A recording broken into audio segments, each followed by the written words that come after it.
Ya, bismillahirrahmanirrahim. Nanti tanyanya problem nanti ya. Saya yakin problem Anda nggak bisa diselesaikan, sudah biasa.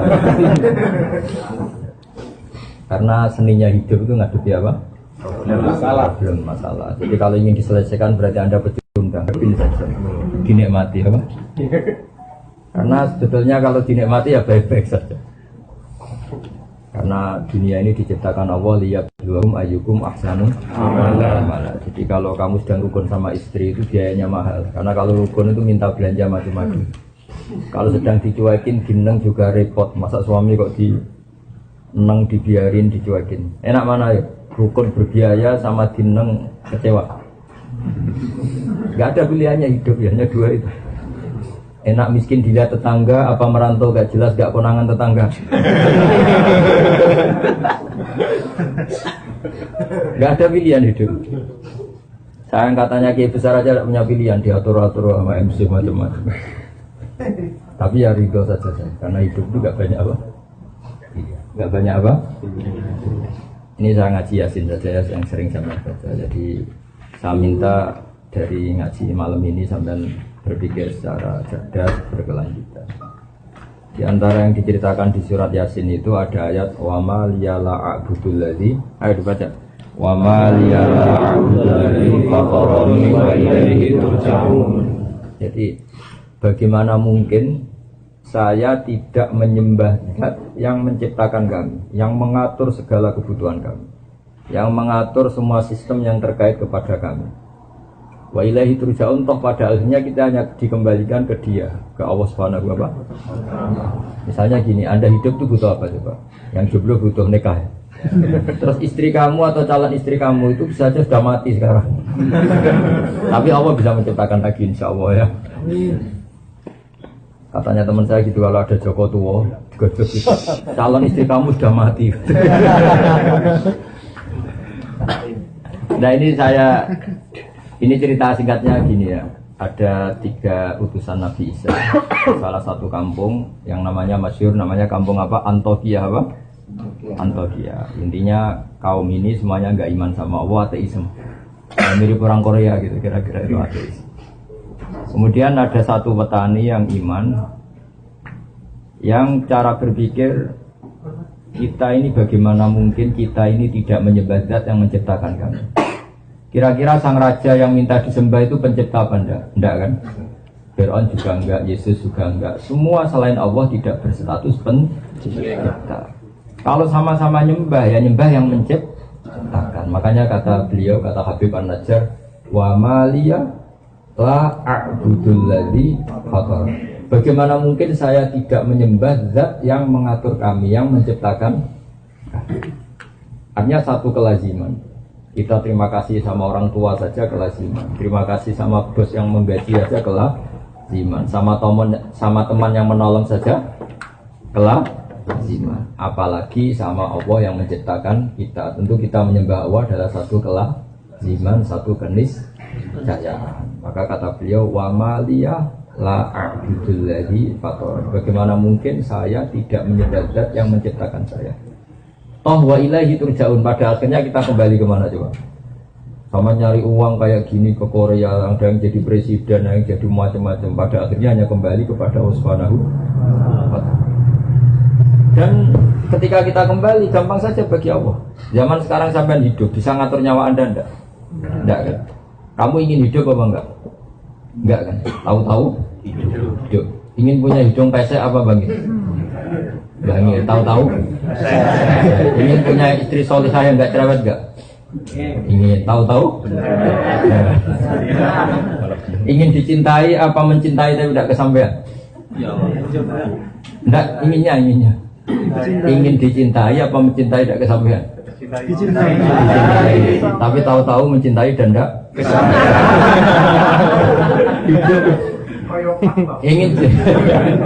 Ingin jadi bos apa jadi buruh? Bos. Tahu-tahu tidak bos. Ya ada bilang buruh. Tahu-tahu tidak bos. Jadi hidup ini tahu-tahu. Nah, karena tahu-tahu itu ya menyembah Zat yang super tahu. Jadi tauhid itu dimulai dari Kalau zaman sampean ngaji, ini namanya siapa tadi yang montong yang itu? Siapa? Ini tetangga saya ini. Apa diangkat jadi wali? Tapi nanti butuh persetujuan para wali-wali ini. Wali apa? Wali murid. Jadi hidup itu dimulai kalau kita zaman dulu ngaji apa istilahnya apa? Masya Allahu kana wa malam yasa lam yakun. Apa yang digadagi Allah pasti terjadi, yang tidak digadagi pasti tidak. Ini penting sebagai tauhid. Sehingga sampai mengalami apa saja, cinta ada kesampaian, kaya ada kesampaian, apa saja ada kesampaian. Sampean yang syukur saja. Karena andekan kesampaian punya istri itu ya tidak mesti maslahat. Kesampaian jadi orang kaya tidak mesti maslahat. Yang mesti maslahat adalah kesampaian ditakdir sujud sama Allah Subhanahu wa Ta'ala. Yang bisa mensurgakan Anda itu sujud sama Allah apa jadi orang kaya? Sujud sama Allah. Yang mensurgakan Anda itu istri Anda atau amal Anda sendiri? Amal. Bahkan gara-gara istri banyak orang jadi koruptor kan? Karena istrinya shopping terus yang cowoknya korupsi. Jadi barokahnya jumlah-jumlah gini ya banyak masalah. Masalahnya di jumlah itu. Tapi yang penting syarat utama jadi orang baik itu satu, janggal atau iskal atau tidak memahami satu kesalahan. Jadi satu kesalahan itu harus gak difahami. Tapi satu kebenaran harus difahami. Satu kesalahan itu gak bisa difahami. Misalnya maling atau mencuri, itu kan nggak bisa difahami oleh akal sehat. Orang nyari uang susah-susah, kita tinggal mengambil atau mencuri. Itu kan sesuatu yang nggak bisa difahami. Nggak bisa difahami. Istrinya orang digauli orang lain itu nggak bisa difahami. Jadi ciri utama maksiat itu sesuatu yang nggak bisa difahami. Makanya bahasa Arabnya maksiat apa? Mungkar. Mungkar dari kata apa? Diingkari. Diingkari apa? Tidak bisa difahami. Ya, namanya barang maksiat apa bahasa lainnya? Mungkar. Makanya dalam Islam disebut amar ma'ruf nahi itu mencegah. Karena mungkar itu gak bisa difahami. Yang namanya istri boleh digauli ya diakatkan. Yang akatkan siapa? Ya walinya. Wali itu yang punya otoritas. Nah ini gak nikah, gak apa langsung digaulin. Itu sesuatu yang gak bisa difahami. Kebalikannya mungkar itu ma'ruf. Ma'ruf itu sesuatu yang dikenal dari kata arofa, ya'rifu, terus irfanan atau urfan. Mana apa? Ma'rufun dipahami. Kamu kerja demi anak istri bisa dipahami. Tapi kalau kerja demi temuan baru, kantor cabang katanya teman-teman tadi, itu susah dipahami. Tidak usah dijelasin detail-detail banyak yang tersinggung. Tapi ini saya, ya namanya ngaji itu kan membenahi yang salah. Jadi ingat ya, tak latih bahasa Arab yang gampang-gampang saja. Jangan sampai salah tasrif nanti. Supaya latihan apa? Kafara yukafiru apa? Takfiran ya.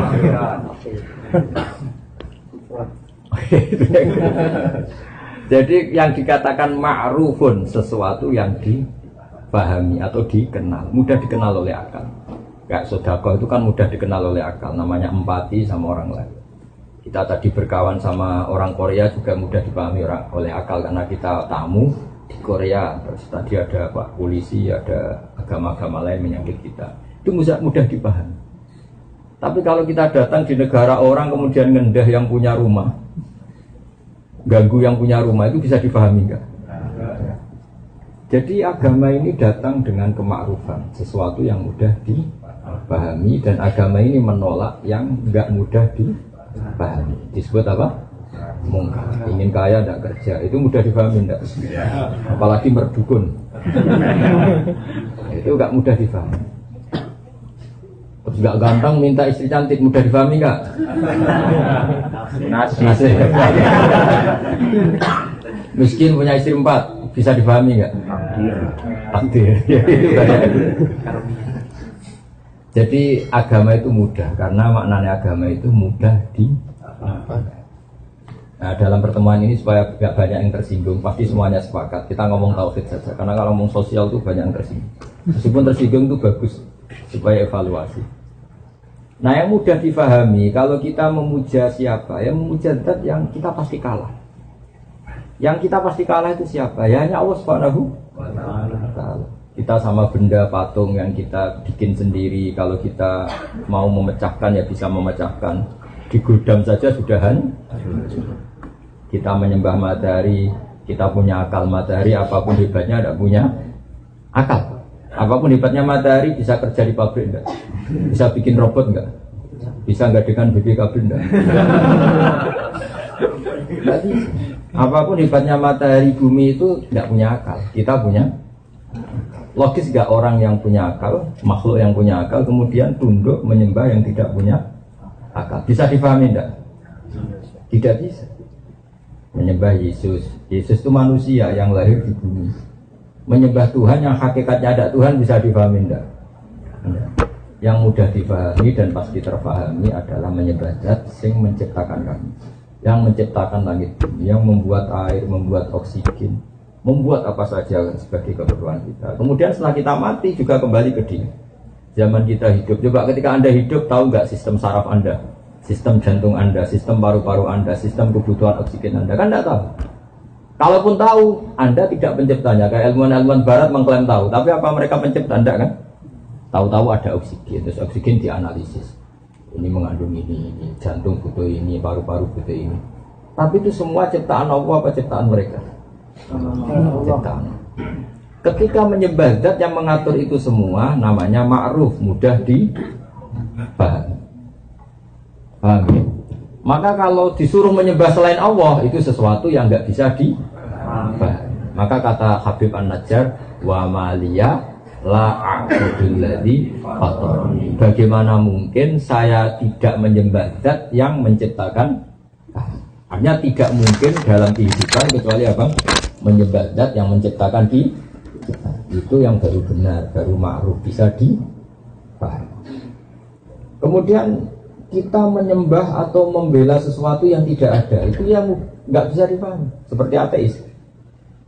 Pokoknya alam ini nggak ada penciptanya, tahu-tahu ada. Bagaimana mungkin bumi yang segede ini tahu-tahu ada? Yang mengadakan siapa? Ya nggak ada. Tahu-tahu ada. Itu ilmu apa? Ilmu kok tahu-tahu? Seperti sampean tahu-tahu di Korea. Ya mesti ada brokernya dulu. Ada punya utang banyak dulu. Kalau nggak punya utang ya, kalau nggak punya utang banyak ada khayalnya yang banyak. Jadi orang terkaya di kampung. Kalau merantau di kampung kan dibully tetangga-tetangga. Gayanya gitu kok jualan sate. Tapi kalau sudah di perantauan kan nggak ada yang bully. Itu doanya pertama di Allah, jangan ada tetangga saya kesini sudah kaya. Itu doa orang pecundang kan mesti seperti itu. Tapi ya nggak apa-apa, Allah yang nerima doa itu. Tapi tidak harus mengabulkan ya. Didengar saja tapi tidak harus. Saya ulang lagi. Tapi insya Allah tidak sekarang, saya juga nggak ingin sekarang. Ya aja, setelah kaya apa setelah mapan? Apa setelah lunas utangnya milih? Apa setelah punya kantor cabang 4 tadi jawab? Nunggu apa? Setelah menikah. Masa setelah nikah langsung mati ya? Kalau setelah mapan juga kasihan, baru mapan langsung apa setelah miskin sudah mati dulu miskinnya kan sudah dulu nyatanya tidak mati sampai. Tidak, misalnya nyawa Anda diambil, ini semua ulama sepakat dan masyarakat juga sepakat. Mati itu namanya nyawa diambil, dicabut. Berarti roh sendiri itu tidak mati. Kemudian diambil ke alam baka. Yang kalau difilmkan katanya ada gentayangan, ada enggak macam-macam lah versi itu. Yang jelas kita berkeyakinan roh itu kemudian menikmati doa yang kita kirimkan. Jadi mbah-mbah kamu kalau sampai doakan dari Korea itu tetap sampai. Jangan sampai protes. Malaikat Korea masa tahu Gus? Saya sudah bilang tadi ngaji, saya kan sudah bilang Korea itu tetap buminya Allah Subhanahu. Ditata oleh malaikatnya Allah Subhanahu wa taala. Yang menciptakan air di sini memangnya orang Korea, tetap Allah Subhanahu. Sistem malaikat di sini juga sama dengan sistem malaikat yang di Sragen. Di Solo 3 sama. Enggak tahu saya pakai bahasa apa di sini, pakai bahasa Korea apa bahasa. Tapi sistem malaikatnya. Sehingga karena kita tidak tahu cara kita hidup, juga tidak tahu cara kita mempertahankan kehidupan. Setelah kita mati juga harus menyerahkan itu sama yang punya otoritas kematian, yaitu namun Allah Subhanahu. Kalau hidup kita tidak sebagai penyebab kehidupan. Kalau kita punya mata juga tidak penyebab kita punya mata. Kita punya jantung juga kita tidak penyebab punya jantung. Semua itu karena dikehendaki Allah Subhanahu. Maka nanti setelah kita mati, tidak usah iskal, tidak usah janggal. Wah, sudah jadi debu, jadi tulang belulang, masa hidup lagi. Karena kalau Anda menyoal itu, berarti Anda menyoal kehidupan Anda yang sekarang. Kehidupan Anda yang sekarang dari sperma. Sperma itu, andekan seperti itu, orang sanggup nggak menjadikan manusia. Misalnya masih wujud sperma terus dikatakan, ini nanti kelayaban di Korea. Masih sperma, masih mani itu, masih mani yang menjijikan. Terus saya ginikan, ini itu bisa nanti ke Korea, kelayakan. Percaya nggak? Ini nanti kumisen jenggoten. Nggak percaya. Tapi nyata-nyata jadi manusia yang banyak pola, banyak ulah, banyak masalah. Semoga akhirnya juga tobat. Sama. Andai kan biji asem, kalau orang Jawa bilang tungsu, kalau orang Salatiga bilang apa? Kalau orang Cirebon apa yang beda? Yang biji asem itu? Kelingsi. Apa? Kelingsi ya atau biji. Kalau orang daerah saya kelungsu. Itu kata ulama-ulama kalau mencontohkan itu. Andai kan belum pernah terjadi. Ini saya melatih tauhid ya karena Anda di negara yang harus berpegangan sama tauhid. Andai kan kelungsu atau kelingsi tadi belum pernah terjadi menjadi pohon asam besar yang kemudian bercabang punya buah banyak. Terus ada orang bilang ini itu bisa jadi pohon besar yang kalau ditabrak tronton itu supirnya mati, yang kalau ditabrak mobil atau bis supirnya mati. Masa? Iya. Kira-kira orang percaya enggak? Kan enggak, karena belum tahu buktinya. Setelah sama Allah diciptakan jadi asam kecil kemudian pohon besar, orang baru bilang oh iya ternyata iya. Pertanyaannya begini, ketika ternyata iya jadi pohon besar, manusia ikut memberi kontribusi enggak? Enggak kan? Ditanam di buminya Allah, dirawat oleh kekuasaan. Tapi manusia bilang, wah pohon kelungsu tadi, biji kelungsu jadi pohon asam besar itu mungkin. Mengatakan mungkin karena apa? Menyaksikan ternyata itu terjadi. Sama, harusnya kita mengatakan manusia sekarang yang jadi kelayaban ke Korea itu diciptakan dari mani. Ketika manusia bilang mungkin itu karena melihat nyatanya terjadi, apa karena bisa menciptakan? Karena nyatanya terjadi. Manusia tidak ikut menciptakan. Jadi zaman kita jadi manusia yang banyak masalah seperti ini, jadi orang broken macam-macam, banyak orang ngayal macam-macam. Itu zaman dari mani menjadi manusia ikut menciptakan enggak? Enggak, tapi mengatakan mungkin karena terjadi. Artinya ada terjadi kekuatan besar yang menjadikan mani jadi manusia. Tapi setelah manusia ini jadi tulang belulang, orang-orang kafir mengatakan nggak mungkin dibangkitkan lagi, karena itu sulit. Bagaimana caranya? Di zaman kamu jadi manusia juga tak tahu caranya. Kok kamu percaya? Zaman kita jadi manusia kan nggak tahu caranya. Kok nyatanya jadi manusia? Maka setelah jadi tulang belulang pun mungkin jadi orang lagi. Soal kita tidak tahu caranya, mulai dulu kita juga nggak tahu caranya. Kenapa bumi ada? Kenapa manusia ada? Maka serahkan sama yang punya cara itu, yaitu Allah Subhanahu wa Ta'ala. Makanya ada ayat apa? Ayo, ini tentang Yasin semua aja. Ayo dibaca bareng-bareng. Awalam yarol insanu anna khalaqnahu min nutfatin fa idza huwa khasimun mubin. Teruskan. Wa daraba lana matalan wa nasiya khalqa qala ma yuhyi ar-rahman wa yuhyi kullu yawmin anta marra wa kullu yawmin. Jadi singkat cerita gini, Wa'il bin As itu orang kafir, ngambil tulang belulang yang sudah membiru. Apa? Sudah apa? Membiru. Yang kata Rasulullah nanti semua manusia dibangkit. Terus tulang yang sudah membiru itu diremes-remes gini. Diremes-remes gini terus disaurkan ke wajahnya Nabi. Apa seperti ini Muhammad nanti bisa jadi manusia lagi, bisa bangkit lagi, padahal sudah jadi tulang belulang yang ketika saya remas saja jadi hancur kayak debu. Terus Allah bilang awalam yarol insan, bagaimana mungkin manusia yang dulu saya ciptakan dari mani kemudian sekarang jadi ahli debat yang nggak mutu, yaitu kayak tadi siapa tadi yang bilang Asbin Wais. Terus kata Allah mengingatkan awalam yarol insanu anna khalaqna, terusannya apa? Qul yuhyihalladzi ansha'aha awwala marrah. Manusia kok tidak ingat ketika jadi mani itu kira-kira orang kafir seluruh dunia dan belum pernah terjadi kalau mani jadi manusia. Tambah lagi, andai kan belum pernah mani itu jadi manusia. Kemudian saya bilang, mani ini tuh nanti bisa jadi manusia yang bisa ke Korea kemana. Orang percaya enggak? Tidak. Tapi kenapa percaya? karena nyatanya terjadi. Dan ketika terjadi, manusia memberi kontribusi apa enggak? Enggak kan, murni takdirnya Allah. Nah, karena Allah bisa membuktikan mani jadi manusia, maka Allah pula yang akan mampu dan pasti mampu mengembalikan lemah tanah yang sudah tadi dari tulang belulang manusia menjadi manusia lagi. Ketika misalnya kumis dicukur tumbuh lagi, jenggot dicukur, manusia mengatakan mungkin karena apa? Karena terjadi. Tapi apa ikut menciptakan? Tidak. Misalnya orang yang ganteng-ganteng nggak mau jenggot tenang, tetap saja kalau cowok jenggot.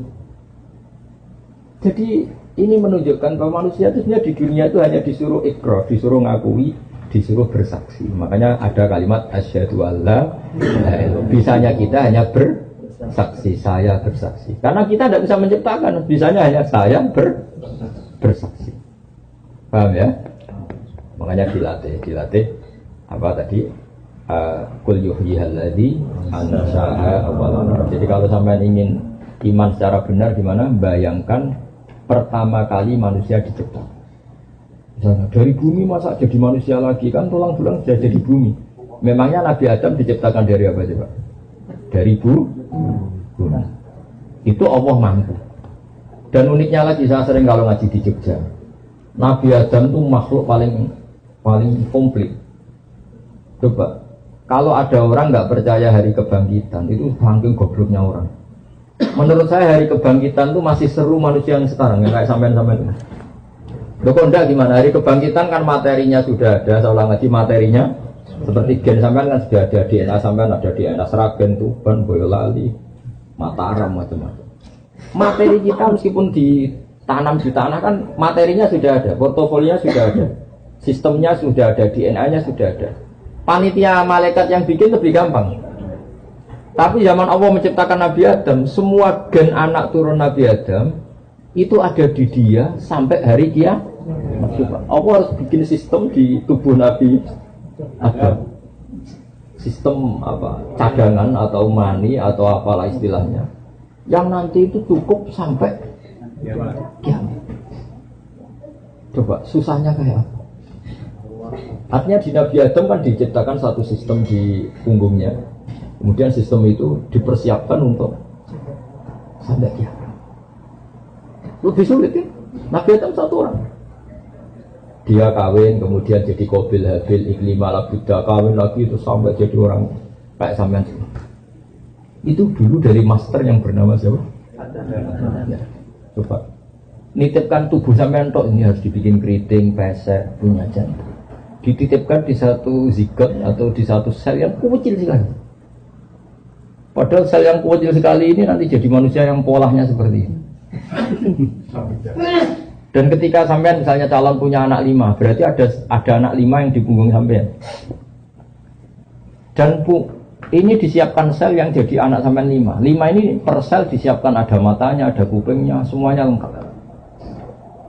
Ada organ dalamnya, ada organ luarnya, ada organ yang tumbuh terus kayak kuku, kayak apa, jenggot. Macam-macam. Kenapa itu enggak kita akui sebagai reputasi Allah kalau Allah itu ala kulli syai'in qadir. Allah mampu melakukan apa saja. Terus kenapa kita menyoal hanya karena orang sudah mati, kemudian kita menyoal bagaimana mungkin ini bangkit kembali. Lah kamu lahir dari mani, dari tanah, kok enggak kamu ingkari? Harusnya pengingkar-pengingkar itu juga mengatakan wujud ini khayal belaka karena hakikatnya enggak mungkin. Ya kan? Kan sama-sama nggak mungkin kalau dalam ukuran otak manusia. Karena sering terjadi dan terlihat, mereka mengatakan mungkin. Tapi ketika mengatakan mungkin, manusia pun tidak ikut menciptakan. Itu makanya Allah mengingatkan, Qul yuhyihal ladzi ansha'a awwalan. Kalau Allah dari awal mampu menciptakan mani jadi manusia, ya nanti Allah pula yang mampu menciptakan tulang belulang jadi manusia. Jadi saya mohon sekali tauhidnya dijaga. Nah, logika seperti ini tuh arafahul aql. Misalnya Hyundai atau Kia atau Mercy bisa bikin mobil mewah dengan sistem yang canggih. Barang mobil itu tabrakan riak, kamu bilang wah ini pabriknya tidak bisa mengembalikan lagi. Itu aneh nggak pikiran seperti itu? Kalau pabrik sudah canggih, masa kecelakaan terus dibilang nggak mampu mengembalikan lagi, kan jadi aneh kan? Mau bikin yang sedetail itu bisa, apalagi ini tinggal ngencengkan lagi kan gitu kira-kira. Kan lebih karena kalau sudah kamu sifat wah pabrik ini hebat bisa bikin mobil yang canggih, tentu akan mudah mereparasi kalau ada kerusakan. Sama, Allah mudah saja mereparasi Anda setelah mati. Bahkan nanti setelah Anda masuk surga direparasi ulang. Hidungmu ditata lagi, semua wajah kamu makanya teman saya kalau guyon gini, Gus Pak tahu nggak kenapa para nabi itu ganteng-ganteng? Kenapa? Ini teman saya agak beli. Kenapa? Karena Allah nggak ingin capek-capek. Kalau nabi jelek, nabi kan pasti ahli surga. Natanya kelamaan. Ahli surga kan harus ganteng. Karena nabi itu pasti masuk sudah didesain ganteng sekali. Supaya perubahannya tidak banyak. Tapi kalau orang beli-beli pada musalah, keriting muda, nomor. Udah bisa ngeramein itu nanti kalau jadi orang soleh itu ngerenovasinya agak sulit. Tapi kalau masuk neraka kan gampang cepung. Tapi dah semua orang berhak soleh gampang saja kalau orang renovasi mereparasi ya pun kayak keritingnya jadi bagus, pendeknya ditinggikan, peseknya ditata semua. Kalau ditata peseknya kok jadi bangkit, wajahnya tetap gitu kan malah kayak Pinocchio jadi tetap ditata. Jadi ini penting ngaji tauhid ya. Saya ulang lagi ya, Islam itu datang dengan apa? Amar ma'ruf. Yang namanya mungkar itu angkarohul akal. Akal sehat itu menolak. Kayak tadi misalnya alam ini dimulai dari ketiadaan. Jadi pencipta alam adalah ketiadaan. Masa sesuatu yang tiada punya faktor, punya sebab sebagai pencipta, itu nggak masuk akal. Tentu alam ini ada karena ada pencipta. Nah pencipta itu menurut kita adalah Allah Subhanahu wa Ta'ala. Maka pencipta ini status utamanya apa? Wujud.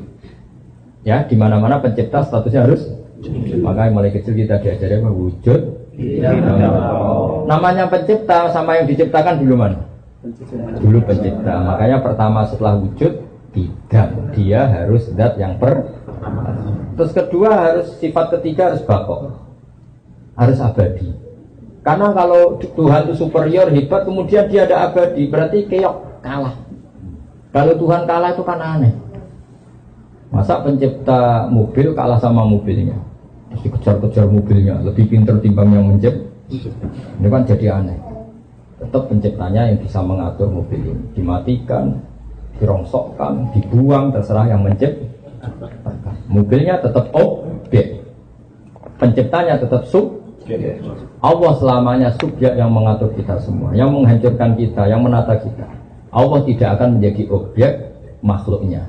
Allah tidak akan menjadi objek makhluk. Allah selalu jadi subjek makhluknya. Makanya disebut Al-Khaliqul Mukhtar. Allah pencipta yang bisa melakukan apa saja sesuai yang diinginkan. Ya, istilahnya yaf'alu ma yasha. Yaf'alu ma yasha. Jadi wujud, hidam. Terus keempat, Allah itu beda dengan makhluk.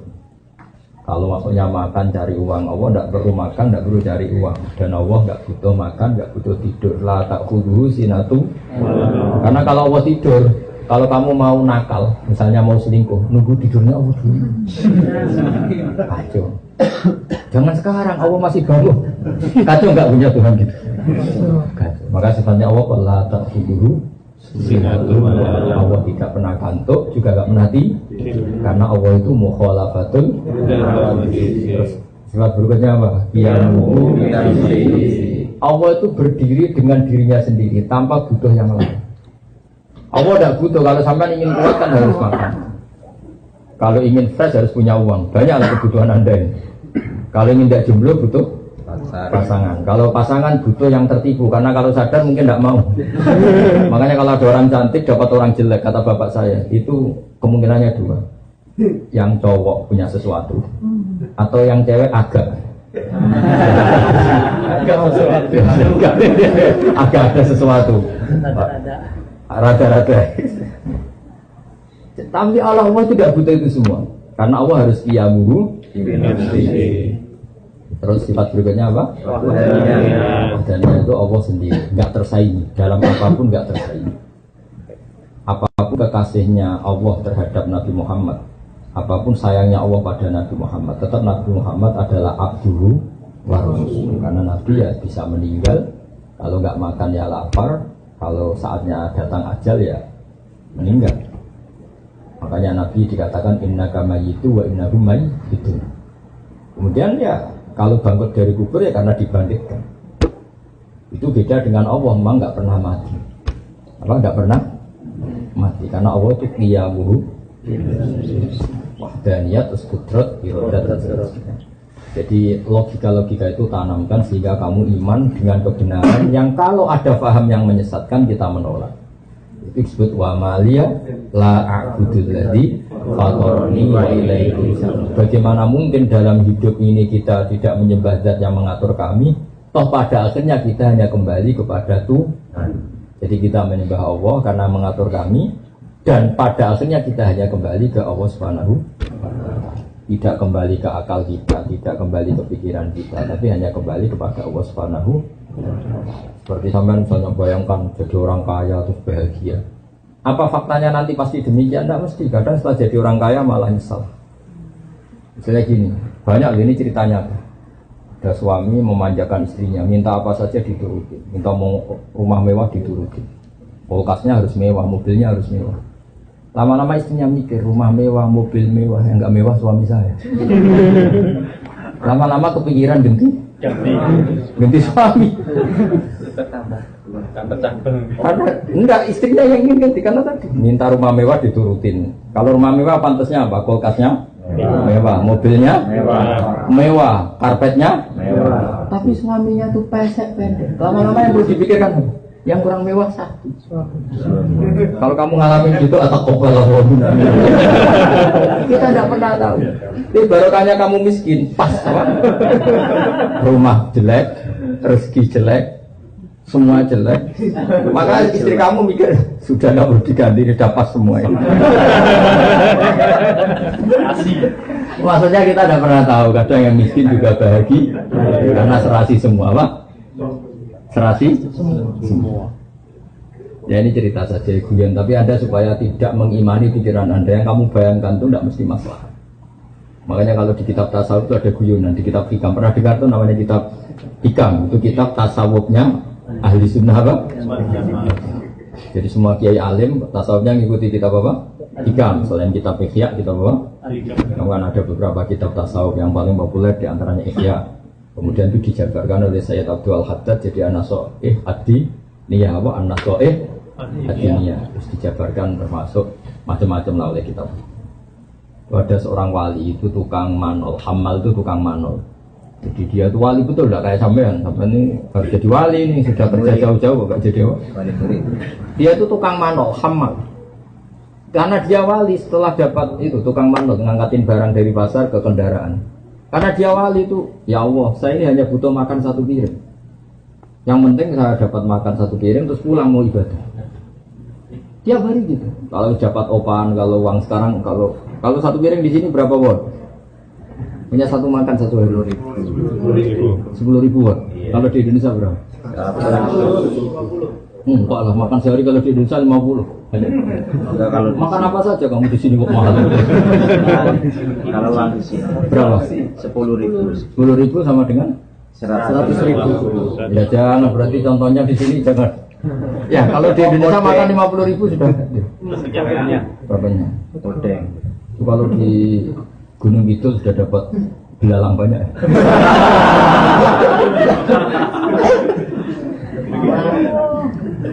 Dia tuh enggak, kalau sudah hamal tadi, kalau sudah dapat upah 10.000 ya dia pulang, yang penting bisa makan, apa? Bisa makan. Singkat cerita dia ngeluh, ya Allah saya ini wali engkau. Ingin saya kalau sudah makan langsung masuk masjid ibadah. Jadi dia kalau sudah dapat uang 10.000 makan terus masuk masjid apa? Ibadah. Lama-lama dia berdoa, ya Allah, buat saya dikasih rezeki agak butuh kerja. Tahu-tahu masuk pasar dicurigai jadi maling. Entah apa sebabnya, pokoknya dituduh jadi maling. Di penjara. Penjara tiap hari ada orang cuma makan. Terus, ya Allah, kenapa jadi begini? Bukankah kamu minta rezeki tanpa kerja? Ya LP itu. Jadi intinya betapa manusia itu tidak usah ngatur Allah. Karena ada wali yang minta rezeki tanpa kerja, sama Allah dijawab LP kan rezeki. Akhirnya ya Allah kok jadi Bukankah Anda minta rezeki tanpa kerja. makanya kalau doa itu hati-hati. Doa itu apalagi berdoa ya Allah semoga dapat pasangan yang sesuai sama orang miskin tidak kaya ya sudah miskin tidak kaya jelek ya sesuai loh. Ya jelek ya makanya tidak usah doa gitu sudah berdoa ya Allah berikan jodoh yang maslahat untuk saya, tidak usah nyifati karena kalau nyifati tadi kayak tadi minta rezeki tanpa di luar dugaan ternyata jawabannya LP. ya saya kira demikian penting tauhidnya ditata ya qul yuhyillazi anshaha marrah kulli khalqin. Assalamualaikum warahmatullahi wabarakatuh. Dah katanya mau makan bersama kopi bersama. Yang tanya ada. Relax aja kok sambil. Enggak ada sambil relax aja kayak zaman di pondok. Kalau tanya problem nggak boleh. Itu paket hidup ya. Coba setelah jadi presiden ngeluh nggak karena banyak rivalnya, banyak kroninya minta jadi menteri, bingung nggak? Bingung kan? Yang nggak suka demo, yang suka minta jadi pusing. Ya gimana? Assalamualaikum warahmatullahi wabarakatuh. Ya saya mau sedikit bertanya antara kalimat Sedikit aja ya.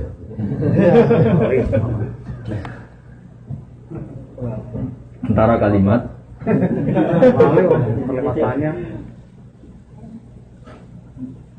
silaturahmi dan silaturahim itu yang benar yang mana? yang benar ya nggak salah. Apakah itu benar semua? Benar semua aja ya gampang ya. Ya, seperti itu. Kalau bahasa Arab itu pakai mic apa enggak? Pakai ini. Bahasa Arab itu bisa dengan berbeda dengan bahasa Jawa. Tapi kalau tasrifan tetap sama ya. Jadi bahasa Arab itu kadang orang bilang silaturahim, rahim itu dari kata isim fa'il ya. Jadi menyambung orang yang perlu kamu sambung karena ada cinta kasih rahim. Kadang bilang rohima yarhamu rohman, menyambung kasih sayang. Jadi kalau orang, pokoknya bahasa itu benar semua. Ya, bahasa itu benar semua. Karena kan kalau di Jawa itu bahasa Arab agak-agak dijawakan. Misalnya kalau sepakat itu dari kata muwafaqah, cocok. Orang Arab bilang apa? Mufakat. Ya apa? Mufakat. Parah lagi bahasa Jawa itu bahasa Solo sama Jogja. Sudah makan, sampun bakdo. Sampun itu ya sampun, bakdo. Bahasa Arab bakdo itu maknanya apa? Jadi kalau diterjemah sampun bakdo ya sampun. Terus parah lagi bahasa itu anak sekolah nih yang madrasah. Madrasah itu terjemahnya. Jadi kalau anakmu sekolah di mana? Di madrasah. Mana nih ya sekolah. Tapi orang Indonesia punya versi kalau dibilang madrasah itu ngaji. Kalau sekolah itu umum. Tapi kalau sama ditanya, terjemahnya madrasah apa? Sekolah. Islam. Bilangnya kan madrasah Pak. Jadi bahasa itu kalau mengalami peluluan itu karena mengalami transformasi luas macam-macam. Ya, jadi itu ringan saja ya karena tadi silaturahim maupun silaturahmi secara bahasa itu sama. Yang penting maknanya itu menyambung unsur rahim, yang lokal ya keluarga dekat, yang agak jauh ya saudara Islam, yang paling agak jauh tapi harus dilakukan bedakan. Makanya kata Nabi itu silaturahim itu ada 3. Ada orang yang punya 3 hak. Pernah dengar tuh orang yang punya 3 hak, yaitu dia keluarga kamu, dia tetanggamu, dia seagama dengan kamu. Itu punya 3. Nah, misalnya saya bertetangga dengan adik saya, berarti adik saya punya berapa? 3 hak. Hak tetangga, hak rahim, hak seagama. Terus ada yang punya 2 hak saja, hak tetangga dan seagama. Ada yang haknya 1 tok, kayak kamu di Korea ini sama orang-orang non muslim itu tetap harus baik karena apa? hak bertetangga. Itu semua juga dikatakan silaturahim. Karena rahim itu kalau dihitung Nabi Adam, kenal kan sama Nabi Adam? Sama banyak apa lupa? Kenal? Nah itu berarti kalau dihitung Nabi Adam kan semuanya saudara. Setelah ada perbedaan agama, negara, terus apa sejarah, macam-macam, terus kayak nggak saudara, kayak Korut sama apa? Tapi tadi selagi masih mungkin semuanya itu diarahkan ke perdamaian. Karena agama ini suka apa? Wa in janahu lisalmi fajnahilaha wa tawakkal ala Allah. Kalau ada kelompok lain minta damai, kamu harus setuju karena agama ini dikawal dengan apa? Perdamaian. Ya itu sama. Terus yang lain tanya, yang penting jangan problem kehidupan, itu nggak akan selesai. Bawaan itu.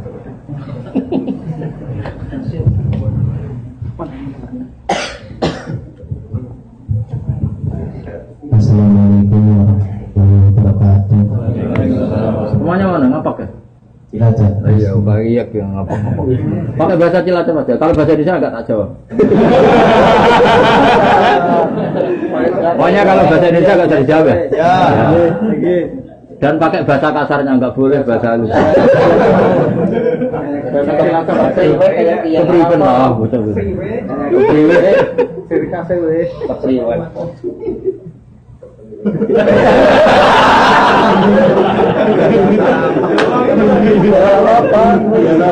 Biasa apa itu? Kalau Anggap saja tanya sama ini loh, enggak tanya sama. Ya sudah, bisanya.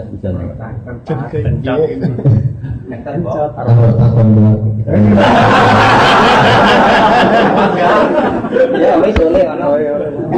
Naiknya Cina itu apa entuk pahala? Entuk.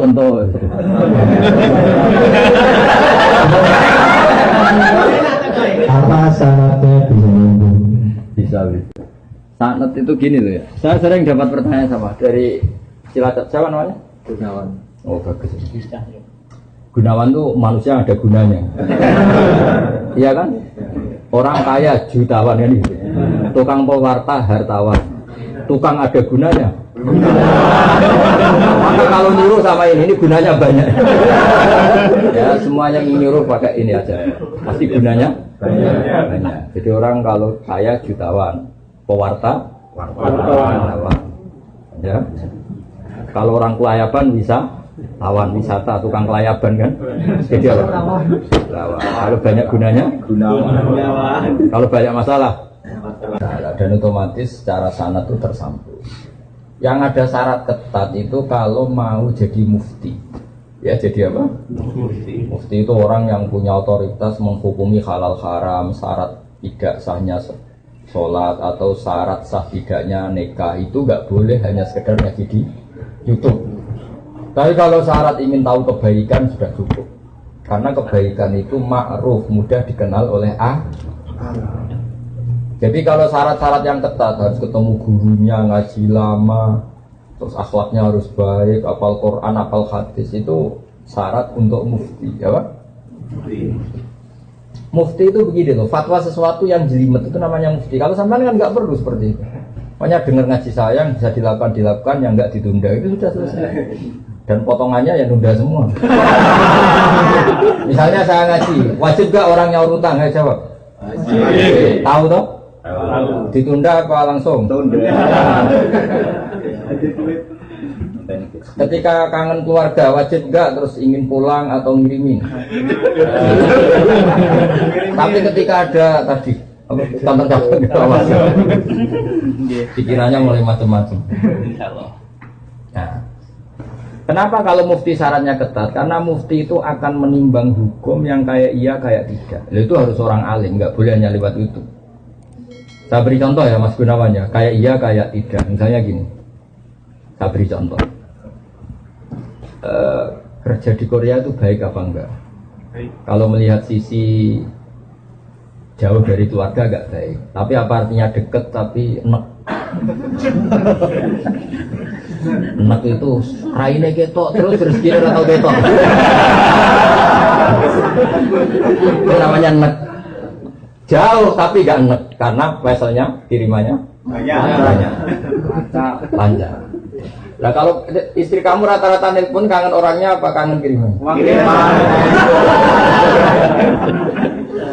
Nah itu kan terus ketika ada orang tanya baik mana merantau sama di rumah itu pas itu cuma itu hukum sosial tapi seorang mufti pasti gampang kayak iya kayak tidak.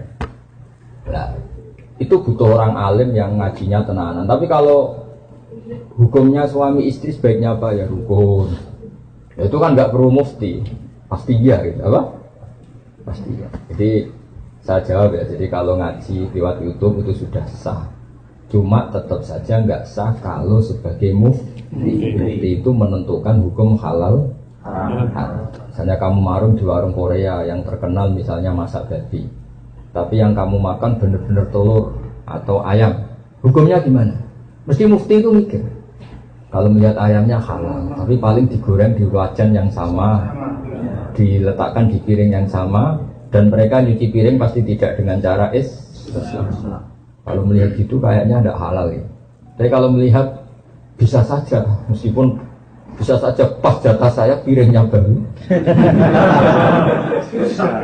Tapi meskipun kemungkinan itu entah. Tapi ya buat senam otak yang nggak mungkin dah mungkin saja. Tapi ini ya itu mufti. Misalnya sholat pesawat hukumnya gimana? Kalau melihat waktu sholat ya harus sholat. Tapi melihat kalau kamu sesuci misalnya, sesuci di pesawat itu wudunya kira-kira sempurna enggak? Buatan kan?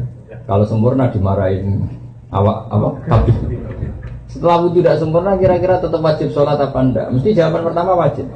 Lalu sholat ini namanya apa? Sholat dihormatin waktu, hanya menghormati waktu. Tapi nanti setelah di kos-kosan atau di Korea harus dikodoi. Tapi ketika wajib ngodoi melihat wajah-wajah gini, wah sholat aja sudah menguntungkan, disuruh wajib ngodoi. Muftinya ngeper lagi. Karena wajah-wajah kayak sampean itu semua mufti pasti ngeper. Ini sholat fardu aja abot apalagi disuruh kodok. Hanya kalau ditanya hukumnya gimana Gus? Wajib sholat. Wajib ngulang enggak? Kamu enggak. Terus ada lagi orang tanya saya ini, orang nggak pernah sholat sampai 10 tahun. Setelah tobat tanya, saya wajib kodok nggak? Tak lihat wajahnya itu kalau diwajibkan langsung nggak sholat. Akhirnya saya sebagai kiai ngakalin, ya sudah yang penting kamu sholat dulu aja lah, nggak usah tanya kodoknya. Setelah setahun datang lagi, sudah tahu nikmatnya apa? Sholat. Gus caranya kodok gimana? Sudah nggak tanya kodok wajib enggak? Caranya kodok gimana? Saya bilang ya pokoknya tiap sholat kamu 2 kali aja, nggak usah langsung banyak apa? Tiap sholat 2 kali. Yang satu untuk sholat wajib hari ini, yang satu untuk nyaur utang yang dulu. Karena kalau langsung dihitung 10 tahun tuh sebulan kali 5, 10 hari aja berapa? 10 hari kali 5 waktu sudah 50. Berarti tiap 1 bulan 150 kali 12 berapa? Banyak ya. Kali 10 tahun. Lihat raweh saja dia takut apalagi. Nah, wajibnya kodok itu sesuatu yang mudah dikenali. Tapi ngitung loyalitas orang pada agama. Rai-rai gini, rai-rai tobat musiman gini. Kalau langsung diwajibkan itu malah apa bahaya. Makanya bilang ya sudah sholat dulu aja. Katanya kiai harus kodok itu 10 tahun. Sudah saya sholat dulu aja, tidak usah tanya itu.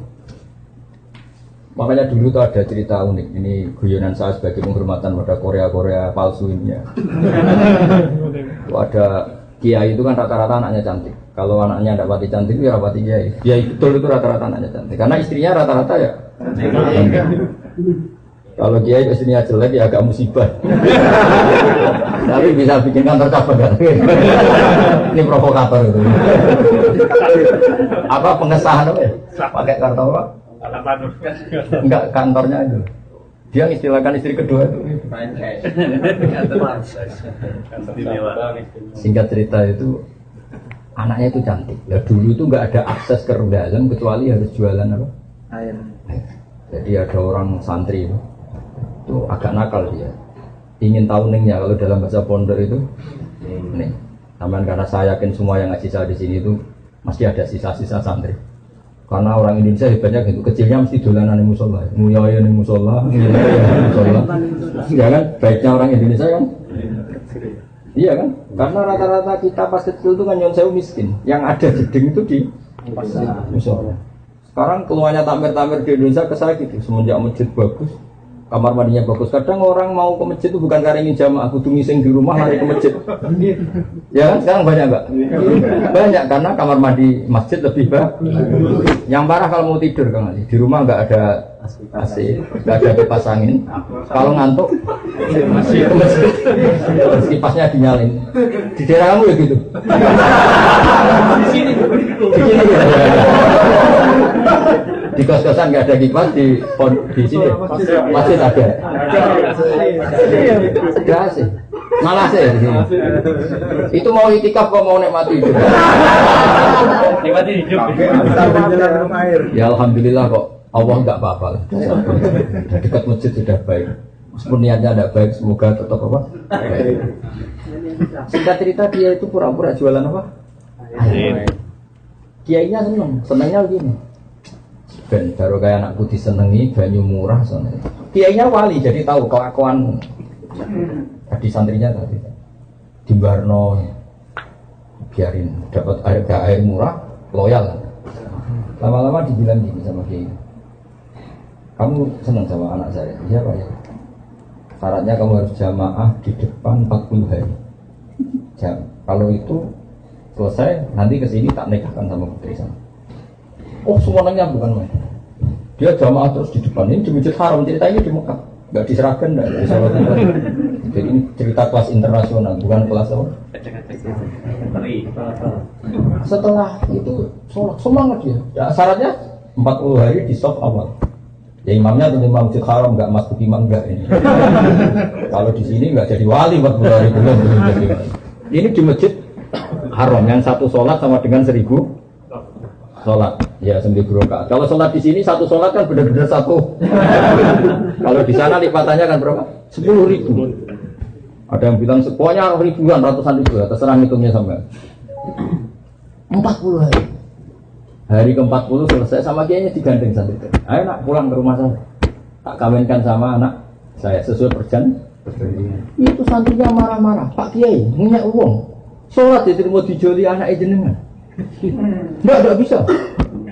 Ternyata dia hari kedua ketiga sudah ikhlas, tidak karena cewek tadi, tidak karena putrinya kita tadi. Ayo nak pulang saya nikahkan sama anak saya karena sudah 40 hari. Pak Yai, kamu menghina saya. Masa sholat nikmatnya seperti itu hanya hasilnya dapat putri jenengan? Enggak bisa. Sholat saya itu balasannya surga, enggak bisa. Enggak mau saya.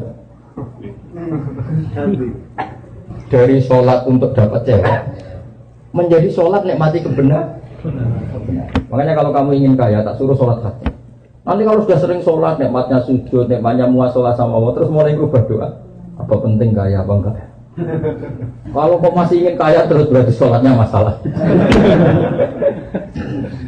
Akhirnya enggak mau mas dikawinkan. Akhirnya kiainya yang merayu-rayu dia. Sudahlah tetap jadi mantu saya karena kiainya kesemsem ingin punya mantu ikhlas.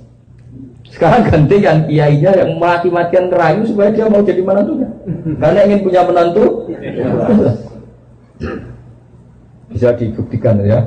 Mau nyoba itu. Mekah dulu. Dan contohnya ada harus Mekah. Misalnya Anda ingin kaya, dijazahi, disuruh sholat saja. Lama-lama nanti Anda akan muhasabah, mengkoreksi doa Anda. Betul enggak? Ini Anda suka cewek, mati-matian, cinta mati. Setelah kamu sholat, nanti mesti ada alamat. Ternyata mimpi gambarnya angin topan. Saya pernah punya teman, sholat istikharah. Gambarnya itu angin topan. Mati ya itu jadi itu artinya wasta'inu bisabri no? Karena kita tidak pernah tahu yang maslahat untuk kita itu ke depan apa, kita tidak pernah tahu. Makanya semuanya kita serahkan pada Allah Subhanahu. Mungkin sampean kalau hidup di Jawa karena tetangga roh kiai kadang rapati senang. Karena kadang jenenge gawan tonggo, tapi gara-gara di Korea melihat Islam gak hidup malah sampai jadi kiai. Kalau di rumah jadi kiai RT saja nggak ngangkat ya. Tapi kalau di sini langsung kiai internasional. Iya, kalau kiai di Indonesia namanya kiai lokal. Kalau sudah di sini Roh Ishaq. Jadi itulah hikmah yang dikersana Allah Subhanahu wa Ta'ala. Makanya berharap semoga keberadaan Anda di sini benar-benar ikut menyebarkan sujud, tauhid, tasbih di dunia. Ya sudah ya, cukup ini. Ada satu lagi juga. Ya. Sekali lagi ya, sudah. Dari mana ini? Magelang. Oh Magelang. Nama saya Arifin dari Magelang, Pak. Saya tuh bingung dari dulu pengen tanya, tapi syarat masuk surga itu apa harus Islam gitu, Pak? Oh iya. Iman. Karena kan kalau orang Kristen, Buddha, misalnya Yahudi pun, kalau anaknya itu kan dari lahir juga suci gitu kan. Iya. Tapi orang tuanya kan ngajari yang menurut mereka benar, jadi anaknya merasa itu yang paling benar gitu. Terus ngajari anaknya lagi. Iya. Nah, terus kalau yang masuk Islam, yang masuk surga Islam saja, berarti cuma berdasar bejo-bejonan gitu. Nah, saya beruntung lahir di keluarga Islam. Lah kalau saya Magelang lagi ya, Magelang. Kalau saya lahir di keluarga budol gitu gimana? Kan saya apes gitu. Nah, itu syaratnya itu gimana? Artinya jenengan pertanyaan ini sambil syukur ya. Iya. Ya, kalau sambil syukur tuh rileks, jadi nggak marah-marah tanyain. Begini ya, jadi untuk hal-hal seperti itu kita iman saja sama yang ditentukan Allah. Pokoknya yang masuk surga itu hanya yang Islam. Kemudian kita tidak usah nyoal detail-detailnya. Misalnya nyoal detail-detailnya itu lalu bagaimana orang yang ditakdir lahir di keluarga Kristen kemudian diajarin Kristen. Karena hakikat kita ini tidak pernah tahu. Yang kita ketahui dari kenyataan itu tidak ada 1%. Ya Mas Arifin seorang, yang kita tahu dari kenyataan itu tidak sampai 1%. Bisa saja orang lahir di negara Islam, di keluarga Islam, gara-gara miskin, gara-gara terlantar, malah sama Islam dendam. Ada yang lahir dari Kristen juga gara-gara trauma sama agamanya, kemudian menjadi Islam. Hanya anaknya orang Islam pasti Islam itu kan mainstream, anaknya Kristen pasti Kristen juga mainstream, umumnya saja. Tapi kan kita sebenarnya nggak pernah tahu. Nah dari tidak pernah tahu itu diharapkan manusia semua itu runduk sama Allah, tawadhu. Pada akhirnya semua itu wallahu a'lam. Tapi hukum formal, hukum syariat yang kita yakini adalah yang masuk surganya yang Islam. Kenapa demikian? Karena secara lahir kan gini. Misalnya ini begini. Presiden Indonesia itu siapa? Mas Arifin. Enggak, ini logika yang supaya bisa Anda terima. Presiden Indonesia sekarang siapa? Pak Jokowi. Kira-kira orang yang meyakini, yang meyakini Tuhan 3 itu bilang gini, Presiden Indonesia itu ada 3, Jokowi, Prabowo, dan Sandiaga. Orang yang seperti itu layak enggak dianggap sebagai warga negara yang baik? Tidak. Atau orang yang mengatakan Indonesia itu tanpa presiden, tidak ada presiden, ateis berarti kan? Jadi kenapa kita mengikuti syariat yang masuk Islam hanya orang Islam, yang masuk surga hanya orang Islam? Ya kira-kira sama dengan yang layak sebagai warga Indonesia yang meyakini ya banyak presiden itu satu lah. Yang sekarang ya Pak Jokowi. Ya Tuhan itu satu, yaitu Allah Subhanahu wa Ta'ala. Jadi makanya saya bilang tadi, makanya terima kasih jenengan tanya ini supaya ada ganjil. Islam itu datang dengan kemakrufan, sesuatu yang mudah dikenal. Yang mudah dikenal apa? Yang layak jadi warga Indonesia yang yakin presiden itu satu, yaitu Pak. Lalu yang bilang presiden itu 3, Pak Jokowi, Pak Prabowo, Pak Sandi. Jangan langsung tidak dianggap orang Indonesia, dia tetap orang Indonesia. Ya istilahnya ya ditobatkan, diberi apa? Pendidikan, diberi apa? Penjelasan. Ya, di sini fungsinya Rasul. Jadi hampir nggak ada di dunia sekarang, apalagi sekarang, orang yang nggak dengar Islam. Meskipun mereka diajari dengan agama masing-masing, apalagi Jawa ada sekolah pendidikan agama, ada TV, ada medsos, dan mereka dengar. Jadi kalau mereka bilang nggak dengar sama sekali ajaran selain yang diajarkan orang tuanya, kira-kira bohong nggak? Bohong kan? Jadi gitu aja Mas Arifin ya, jadi kan harus yakin bahwa yang berhak masuk surga hanya orang Islam. Yang lain-lain detail-detailnya semua kita tidak pernah tahu. Tapi kita punya logikanya. Misalnya kamu punya bapak kamu namanya siapa? Bejo. Ya. Gak pernah celopot.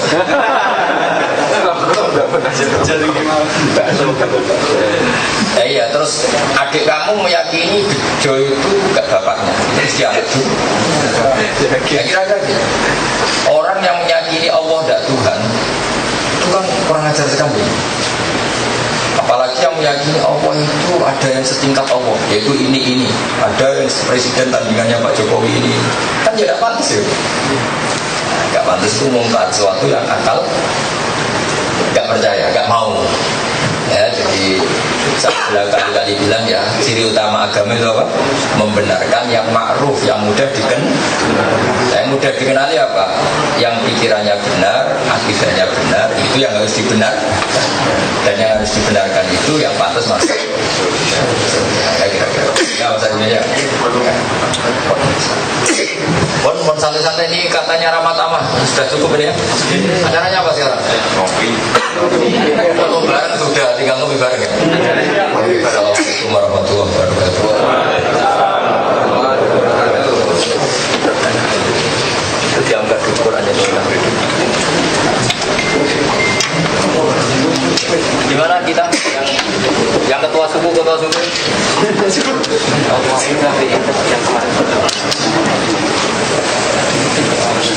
Oh ya, masih ruang kopi.